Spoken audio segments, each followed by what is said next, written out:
Okie dokie then, it is time to talk all things television because with us is David Hartley with a review of the year's best TV and, crucially, a look forward as well. David, thank you so much for being with us. It's my pleasure. Right, okay, so we've got lots to cover here because we have to look at 2025 and 2026. So, in your opinion, what should we have been watching in 2025? What can we catch up on with and why? Well, without hesitation, I would say one of the breakout hits of the year was Celebrity Traitors. Yes. And the reason it's such a hit, it's such gripping TV that deals with those basic emotions of trust, of affection, of hatred, of betrayal. You know, when someone tells us something, how do we know they're lying? Yeah. That's the real premise of the game. But we see in Celebrity Traitors, often on reality TV shows, I have to kind of Google the name of the person, think, who's that? I've never heard of them. Yeah. Here, you've got national icons, Stephen Fry, people like that. Yeah. They're absolutely amazing. And it was electric TV. And I think the thing about this type of TV is it's the type of TV that when you go and get your hair cut, people are talking about it. Do you know what I mean? It's a water cooler conversation. It's spread around. Everyone's talking about it at the time. Everyone's hooked. And the other interesting thing about Celebrity Traitors is we're used to binge watching TV. And what Celebrity Traitors does is it rations it out. So you've got to wait for the next couple of episodes. Which is very rare. Let's have a listen to a clip of it then.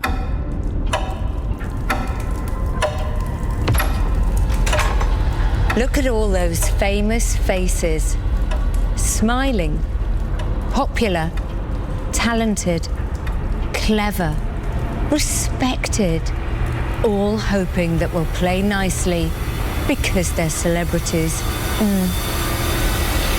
They couldn't be more wrong. That's so true, and really interesting you mentioned that, David, as well, because a water cooler moment isn't really something we have so much these days, because we don't have that much shared viewing and shared experience, do we, given that media is so disparate these days. When I was a child, we all watched Morecambe and Wise together as a family, but now my children, my daughter watches on her iPad in her room, my son's watching something different, sports or whatever. We're all fragmented. All four of us are now watching different things. Yeah. Oh, and that was a real hit, has to be said. I know everyone here was talking about it. Okay, so that is our reality TV fix. What else do we have which we've been watching? Well, another great program, it was absolutely phenomenal, was Adolescence on Netflix with Stephen Graham. And this really tapped into the zeitgeist of the time. It couldn't be more different from Celebrity Traitors. I mean, it was a very, very gripping drama about, something which is, a very prevalent issue in our society, and that is, people sadly stabbing each other and children and adolescents having knives. And in fact, in my own life, a mile away from my house, there was a boy, a teenager, who was in the local school who was stabbed, and there was a kind of whole thing on social media, and a girl lured him to a park, and he was stabbed by two teenagers. So in a way, the television we have reflects the society we have when it's successful. And Adolescence did that, and it made us kind of look, you know what I mean? And it's a TV program that was like debated in the House of Commons that Keir Starmer commented on, and it made us look at our own society and about, knives and violence and children and parenting and all those kind of issues. I know it sounds very serious, but it wasn't a boring documentary. It was also a gripping piece of drama. So in a way, that ticked so many boxes. I would pick that as my kind of, number two. Yeah. Police! What are you looking for? You're making a big mistake. And he's only a kid. Dad, I haven't done anything.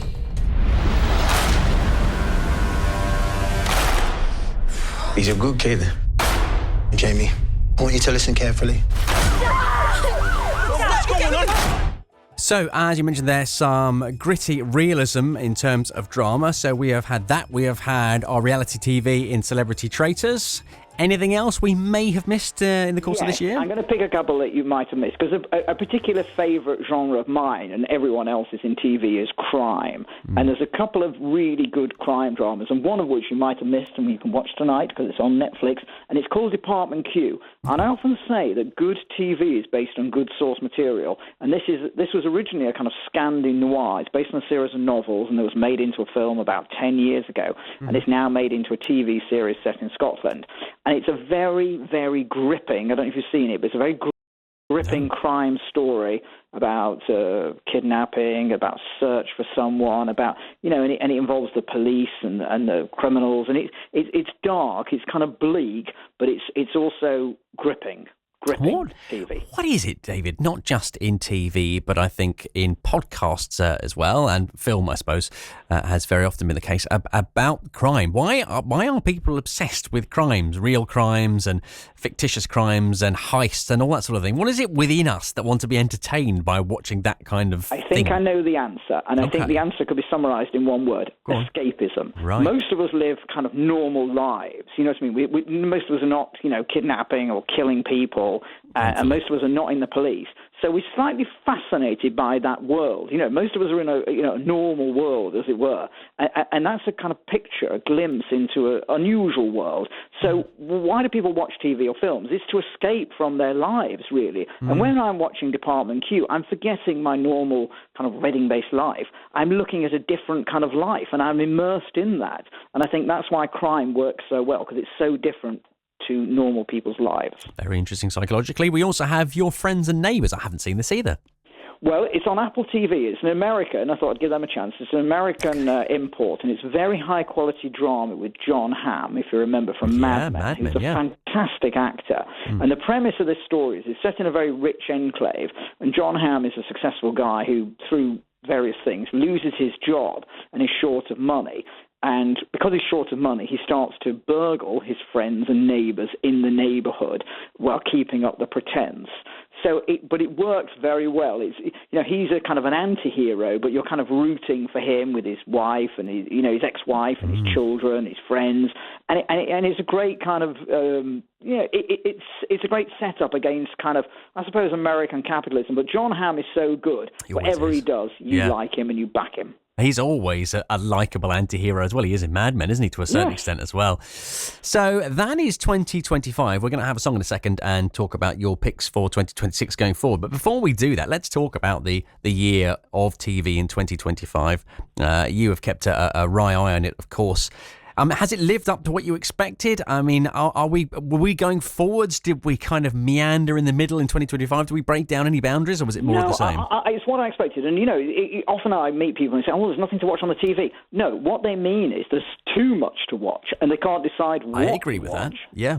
What to watch. But there are often this phrase is used, we're living in a golden age of TV. And the reason we're living in a golden age of TV is previously all those big studios are making films. Yeah. And now you have to think, when you watch Department Q, I think it's, let's say it's 10 episodes and 10 hours long. That is a 10-hour movie. Previously, whoever made Department Q would have made a 2-hour film. But now we've got kind of 10-hour movies to watch in streaming. So it's a golden age of TV. And there's almost too much choice. And I know that feeling myself. Sometimes I look and I think, I look on Paramount Plus, see what's there. Oh, Disney, see what's there. And I start something and after 10 minutes I think, no, this is rubbish. Yeah. You know what I mean? And there's so much to watch. I think that's part of the problem. Yeah, that's so interesting. It's a little bit like everything being so instantly disposable and there being any other options. It's the same for many people with dating, isn't it? Swipe, swipe, swipe, swipe, swipe.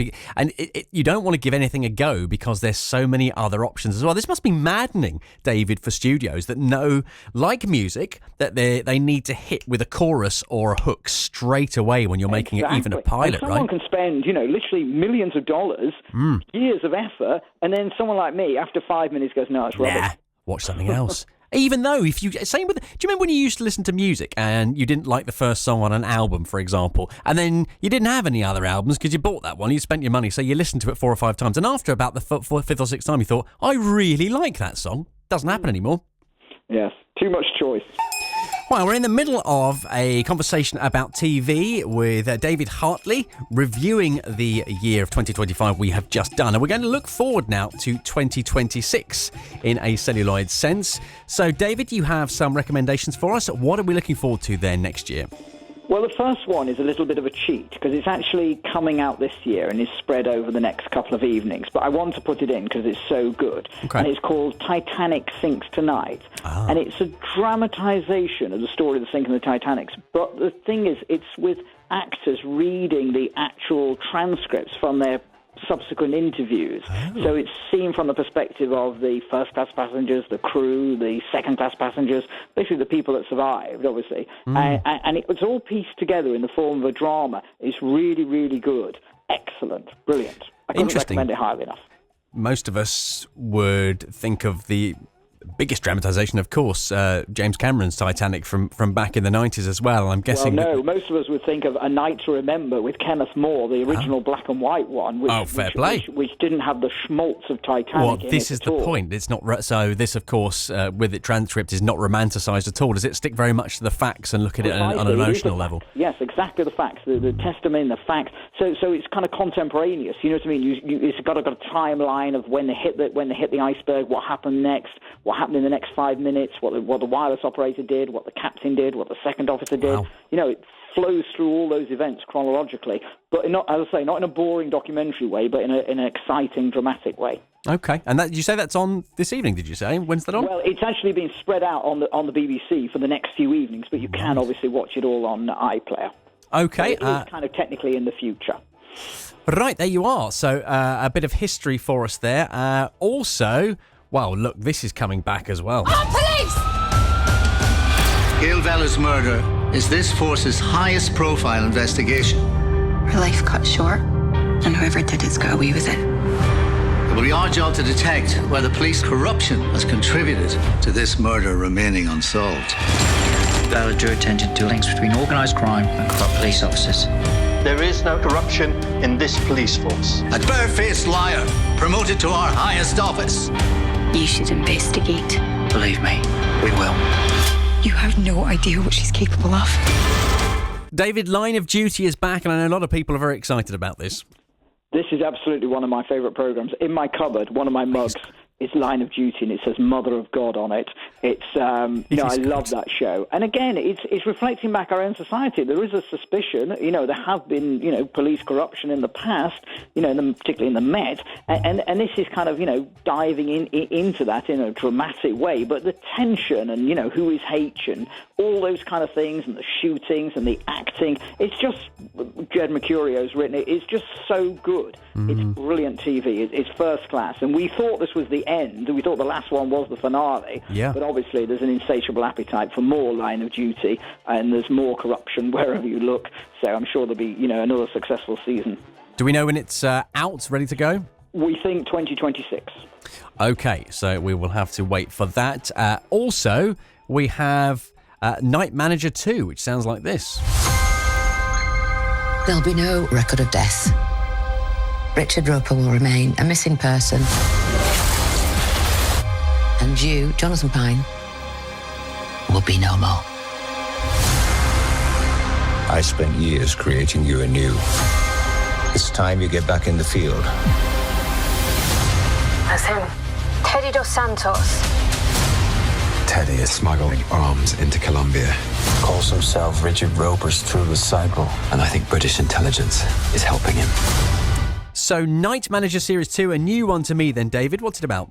Well, originally based on a novel, a spy novel by John le Carré, and it was made into a TV series in 2016. So we've had to wait 10 years for the sequel, the second season. The second season's coming to our screens on New Year's Day. And I would say it's a kind of low-key James Bond in a way. I don't want to say a poor man's James Bond, because it's more kind of cerebral, more plotted, more nuanced, perhaps, and less action-orientated. So it's a kind of dramatic spy drama, but we've no idea really what's going to happen in the second season. We know Tom Hiddleston's in it and Olivia Colman's in it. We know that. But I think it would be definitely worth a watch with high production values and good source material, the original source material. Okay, and A Knight of the Seven Kingdoms as well, which I believe has got Westeros Game of Thrones overtones to it. That's right. Well, obviously Game of Thrones was a massive hit, and there have been a few spin-offs from Game of Thrones, which, to be honest, have been absolutely dreadful. And I'm hoping this one will be a lot better, because this is kind of taking it back to basics. And instead of looking at the whole politics and the kings and the big stories, it's looking at what we call a Knight of the Seven Kingdoms and a knight and his squire and his kind of adventures. So I think this will be quite good. You know what I mean? It is a spin-off. It's set before the Game of Thrones we know, so there's no characters that we know in it. But I think it will draw upon the kind of magic and the kind of more gritty. And I think that's the thing about Game of Thrones. Some of the things we liked with that kind of, you know, the grittiness of it, the kind of fight scenes and you know, not necessarily the kind of high, you know, falutin politics of it, but the action and the down-to-earth bits of it. And hopefully it will take the best of Game of Thrones and be an entertaining season. Yep. Escapism, as we mentioned right at the very top, is what a lot of us are after in what any form we enjoy it. David Hartley, thank you so much for your TV review. Hopefully speak to you again soon when there's plenty more to discuss and we can delve into it as we always do. Thank you. Absolutely. Thank you.